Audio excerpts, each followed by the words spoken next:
पूस मास में जब सूर्य धनु राशि को छोड़कर मकर राशि में प्रवेश करता है तब मकर संक्रांति का पर्व मनाया जाता है। और सूर्य धनु राशि से मकर राशि में प्रवेश करता है, इसलिए इसे मकर संक्रांति के नाम से जाना जाता है। यह एकमात्र ऐसा त्योहार है जिसे संपूर्ण भारतवर्ष में मनाया जाता है, चाहे इसका नाम व मनाने का तरीका कुछ भी हो। वैसे तो यह पर्व जनवरी माह की 14 तारीख को मनाया जाता है, लेकिन कभी कभी यह त्योहार 12, 13 या फिर 15 तारीख को भी मनाया जाता है, क्योंकि यह त्योहार पूरी तरह से सूर्य के मकर राशि में प्रवेश करने के दिन मनाया जाता है। और सूर्य सामान्यतः 12, 13, 14 या फिर 15 जनवरी में किसी एक दिन ही मकर राशि में प्रवेश करता है। इस बार भी यह पर्व 15 को ही मनाया जाएगा। हिंदू धर्म में माह को 2 पक्षों में बांटा गया है, कृष्ण पक्ष और शुक्ल पक्ष। ठीक इसी तरह से वर्ष को भी 2 अयनों में बांटा गया है, उत्तरायण और दक्षिणायन। यदि दोनों को मिला दिया जाए तो एक वर्ष पूर्ण हो जाता है। मकर संक्रांति के दिन से सूर्य की उत्तरायण गति प्रारंभ हो जाती है, इसलिए मकर संक्रांति को उत्तरायण भी कहा जाता है। हिंदू धर्म की मान्यताओं के अनुसार इस दिन भगवान विष्णु ने असुरों का अंत कर उनके सिरों को मंदार पर्वत में दबाकर युद्ध समाप्ति की घोषणा की थी। इसलिए इस मकर संक्रांति के दिन को बुराइयों और नकारात्मकता को समाप्त करने का दिन भी मानते हैं। इस त्योहार को अलग अलग प्रांतों में अलग अलग नामों से मनाया जाता है। तमिलनाडु में इसे पोंगल के रूप में, तो आंध्र प्रदेश, कर्नाटक और केरला में केवल संक्रांति के नाम से मनाया जाता है, जबकि बिहार और उत्तर प्रदेश में इस त्योहार को खिचड़ी के नाम से जाना जाता है।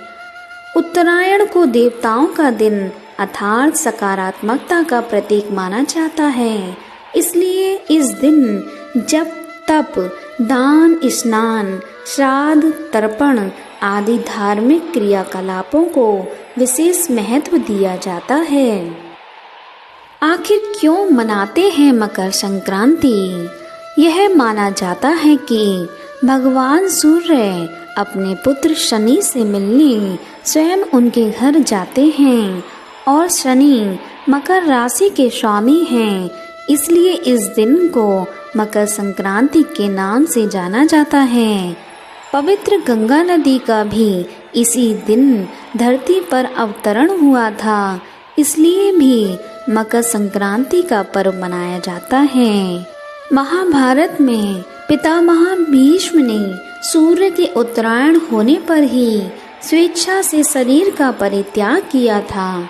इसका कारण यह था कि उत्तरायण में देह छोड़ने वाली आत्माएं या तो कुछ काल के लिए देवलोक में चली जाती हैं या पुनर्जन्म के चक्र से उन आत्माओं को छुटकारा मिल जाता है, जबकि दक्षिणायन में देह छोड़ने पर आत्मा को बहुत काल तक अंधकार का सामना करना पड़ सकता है।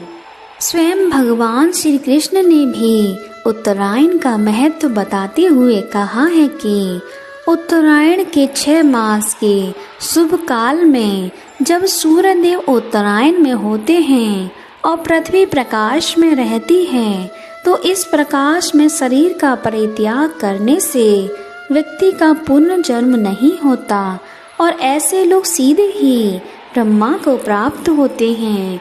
इसके विपरीत जब सूर्य दक्षिणायन में होता है और पृथ्वी अंधकार में होती है, तो इस अंधकार में शरीर त्यागने पर पुनर्जन्म लेना पड़ता है। अनेक स्थानों पर इस त्योहार पर पतंग उड़ाने की परंपरा प्रचलित है।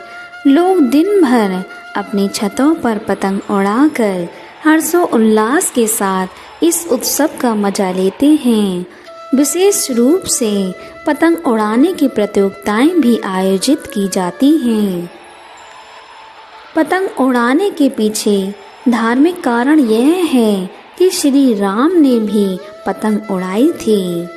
संक्रांति का सेहत से जुड़ने का एक वैज्ञानिक कारण है।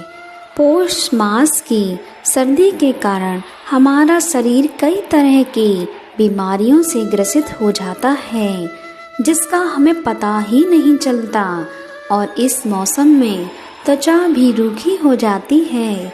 इसलिए जब सूर्य उत्तरायण में होता है तब इसकी किरणें हमारे शरीर के लिए औषधि का काम करती हैं, और पतंग उड़ाते समय हमारा शरीर सीधे सूर्य की किरणों के संपर्क में आता है, जिससे अनेक शारीरिक रोग जो हम जानते ही नहीं हैं वे स्वतः ही नष्ट हो जाते हैं।